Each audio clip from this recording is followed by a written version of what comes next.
সবাইকে স্বাগত জেলার সংবাদে, সাথে রয়েছে দোলা ডলরের। শুরুতেই জানাবো সংবাদ শিরোনাম। বঙ্গোপসাগরে লঘু চাপের ফলে দেশ জুড়ে বৃষ্টি, 4 সমুদ্র বন্দরে 3 নম্বর স্থানীয় সতর্ক সংকেত জারি।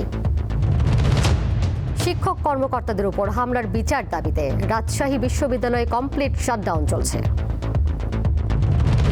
একাধিক দাবিতে শ্রমিকদের ধর্মঘট, উত্তরের 3 জেলা থেকে ঢাকা চট্টগ্রাম রুটে বাস চলাচল বন্ধ।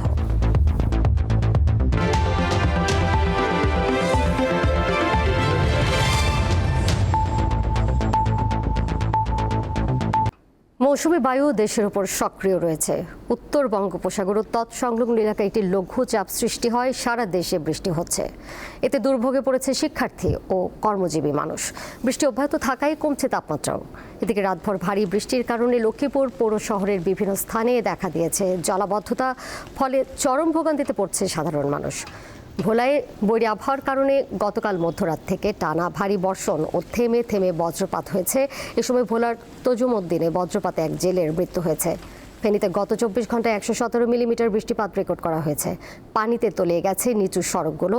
এদিকে লঘুচাপ সৃষ্টি হয় চট্টগ্রাম, কক্সবাজার, মোংলা ও পায়রা সমুদ্র বন্দরসমূহকে 3 নম্বর স্থানীয় সতর্ক সংকেত দেখাতে বলা হয়েছে। একটু যদি বৃষ্টি হয়, 10 মিনিট বৃষ্টি হলে এটার ভিতরে একবারে হাঁটু সমান পানি চলে আসে। অনেক মানুষ চলাফেরা করতে অসুবিধা। আজকে পরীক্ষাতে আমাদের অনেক কষ্ট হয়েছে যাওয়ার টাইমে, তা সেটা আমি রিক্সা করে যাচ্ছি। পানি যাওয়ার যে জায়গাটা ওটা খুবই সুরো। পটুয়াখালীতেও মাঝারি থেকে ভারী বৃষ্টি হচ্ছে। এই বিষয়ে জানাতে সেখান থেকে এই মুহূর্তে যুক্ত রয়েছেন সহকর্মী মোহাম্মদ ইমরান। তুমুল বর্ষণের কারণে জনজীবনে তো নিঃসন্দেহে প্রভাব পড়েছেই। সার্বিক পরিস্থিতি এখন কি দেখতে পাচ্ছেন জানাবেন? কোনো ক্ষয়ক্ষতির খবর পেয়েছেন কিনা এবং স্থানীয় আবহাওয়া অফিস সবশেষ কি বলছে?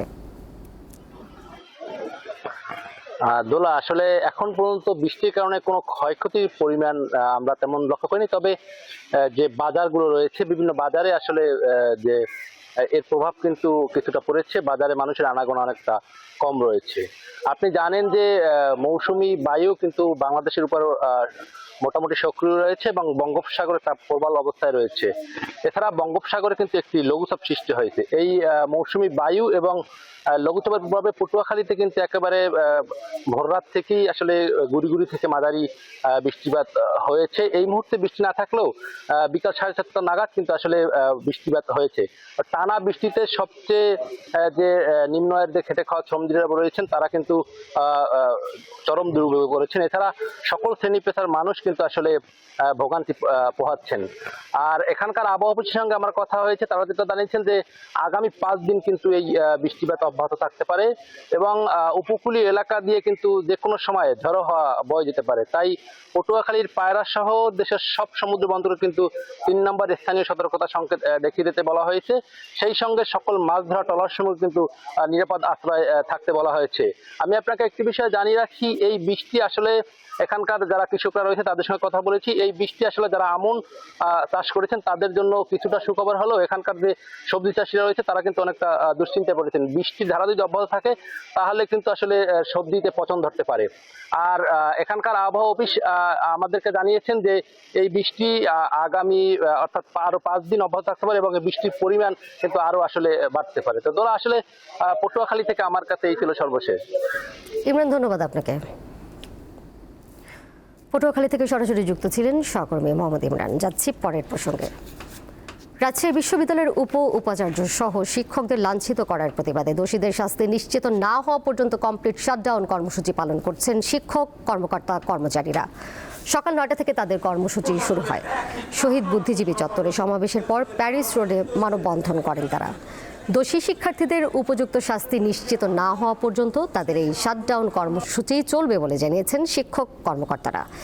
এই ঘটনায় জড়িত সবাইকে অবশ্যই বিচারের আওতায় আনা এবং ছাত্রত্ব বাতিল সহ দৃষ্টান্তমূলক শাস্তি নিশ্চিত করার দাবি জানান তারা। এদিকে ক্যাম্পাসের অস্থিতিশীল পরিবেশ, কমপ্লিট শাটডাউন, পূজার ছুটি সবকিছু বিবেচনা করে রাকসু নির্বাচন পেছানোর দাবি জানিয়েছে ছাত্রদল সহ 4টি প্যানেল।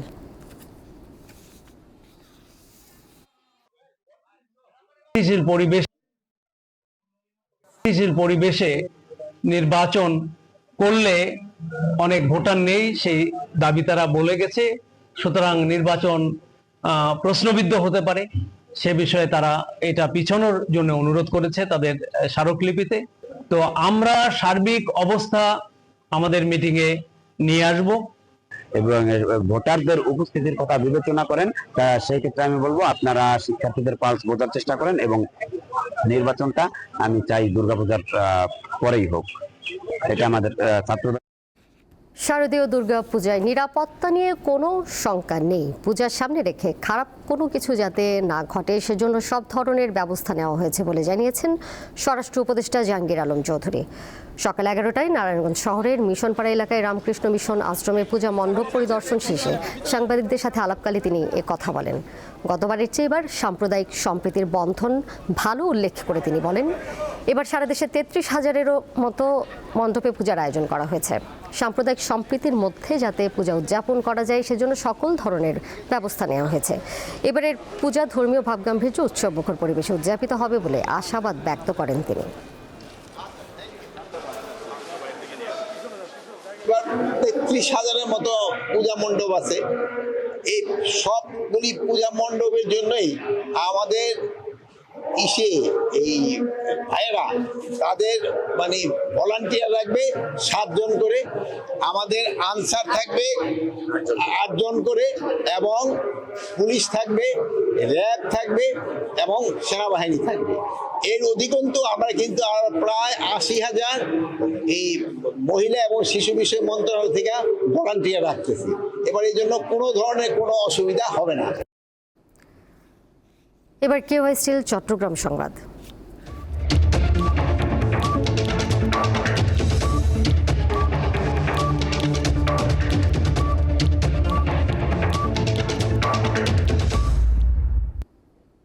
নোয়াখালীর বেগমগঞ্জে প্রশিক্ষণ প্রাইভেট কার নিয়ন্ত্রণ হারিয়ে পুকুরে পড়ে রাজীব হোসেন নামে এক যুবকের মৃত্যু হয়েছে।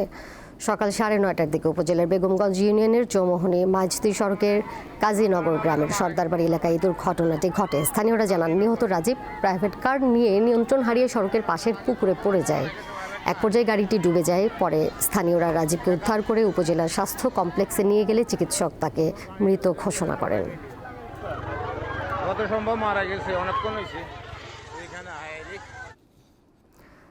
লক্ষ্মীপুরে বিকাশ ও নগদ প্রতারক চক্রের 4 সদস্যকে আটক করেছে সেনাবাহিনী। গতরাতে সদর উপজেলার দক্ষিণ হামছাদি ইউনিয়নের আনন্দশাহ পোলের গোড়া এলাকায় অভিযান চালিয়ে প্রতারক চক্রের 4 সদস্য ফয়েজ, হৃদয়, সোহেল ও শিহাবকে আটক করা হয়। তারা দীর্ঘদিন ধরে প্রতারণার মাধ্যমে মানুষের কাছ থেকে বিকাশ ও নগদের টাকা হাতিয়ে নেয়। তাদের কাছ থেকে 27টি অ্যান্ড্রয়েড মোবাইল ফোন, 17টি সিম কার্ড, নগদ 59,340 টাকা, চেক বই ও 5,342 টাকার বৈদেশিক মুদ্রা সহ বিভিন্ন ডিভাইস উদ্ধার করা হয়। চাঁপাইনবাবগঞ্জ, রাজশাহী ও নাটোর থেকে ঢাকা, চট্টগ্রাম, সিলেট ও কক্সবাজার রুটের বাস চলাচল অনির্দিষ্টকালের জন্য বন্ধ রেখেছেন বাস চালক শ্রমিক কর্মচারীরা। ন্যায্য বেতনের দাবিতে সকাল থেকে এই কর্মসূচি পালন করছেন তারা। সকালে রাজশাহীর শিরোইল বাস টার্মিনাল এলাকায় বিক্ষোভ সমাবেশ করেন দূরপাল্লার বাস চালক, হেল্পার, সুপারভাইজার সহ কর্মচারীরা। বেতন ভাতা বাড়ানোর দাবি করেন তারা। এদিকে সকাল থেকে চাঁপাইনবাবগঞ্জ, রাজশাহী, নাটোর, ঢাকা, চট্টগ্রাম এবং কক্সবাজার রুটে চলাচলকারী দেশ ট্রাভেলস, ন্যাশনাল ট্রাভেলস, গ্রামীণ ট্রাভেলস, হানিফ কেটিসি ও শ্যামলী পরিবহনের সকল বাস পরিষেবা বন্ধ রয়েছে। এতে বিপাকে পড়েছেন যাত্রীরা। সিরাজগঞ্জের কামারখন্দে ধর্ষণ মামলায় একজনকে যাবজ্জীবন কারাদণ্ড দিয়েছে আদালত। একই সাথে 1 লাখ টাকা অর্থদণ্ড, অনাদায়ে আরও 3 মাসের বিনাশ্রম কারাদণ্ডের আদেশ দিয়েছে আদালত। দুপুরে সিরাজগঞ্জ নারী ও শিশু নির্যাতন দমন ট্রাইব্যুনাল 2-এর বিচারক সালমা খাতুন এই আদেশ দেন। কামারখন্দ উপজেলার কাশিয়াহাটা গ্রামের সুলতান মাহমুদ 2020 সালের 8 ফেব্রুয়ারি এক নারীকে ধর্ষণ করে এবং ভুক্তভোগী ওই নারীকে ভয়ভীতি দেখায়। পরে সে অভিযুক্ত সুলতান মাহমুদকে আসামি করে ধর্ষণ মামলা দায়ের করেন। বগুড়ার শেরপুর উপজেলায় একটি পুকুর পাড়ের মেশিন ঘর থেকে 5 মণ ওজনের কোষ্টি পাথরের মূর্তি উদ্ধার করেছে র্যাব। রবিবার বিকেলে উপজেলার কুসুম্বি ইউনিয়নের দক্ষিণ আমন এলাকা থেকে মূর্তিটি উদ্ধার করা হয়। পুকুরের লিজ গ্রহীতা আবুল বাশার রুবেল এবং আলামিন নামে একজনকে গ্রেপ্তার করা হয়েছে। রবিবার রাতে এক সংবাদ সম্মেলনে বগুড়া র্যাব 12-র company commander squadron leader Firoz Ahmed বলেন, গোপন সংবাদের ভিত্তিতে অভিযান চালিয়ে 190 কেজি ওজনের কোষ্টি পাথরের মূর্তিটি উদ্ধার করা হয়েছে, যার বাজার মূল্য আনুমানিক 2 কোটি টাকা। শেষ করব জেলার সংবাদ। যাবার আগে এই শিরোনামগুলো জানিয়ে দিব আরও একবার। বঙ্গোপসাগরে লঘুচাপের ফলে দেশজুড়ে বৃষ্টি, 4 সমুদ্র বন্দরে 3 নম্বর স্থানীয় সতর্ক সংকেত জারি। শিক্ষক কর্মকর্তাদের উপর হামলার বিচার দাবিতে রাজশাহী বিশ্ববিদ্যালয় কমপ্লিট শাটডাউন চলছে। একাধিক দাবিতে শ্রমিকদের ধর্মঘট, উত্তরের 3 জেলা থেকে ঢাকা চট্টগ্রাম রুটে বাস চলাচল বন্ধ।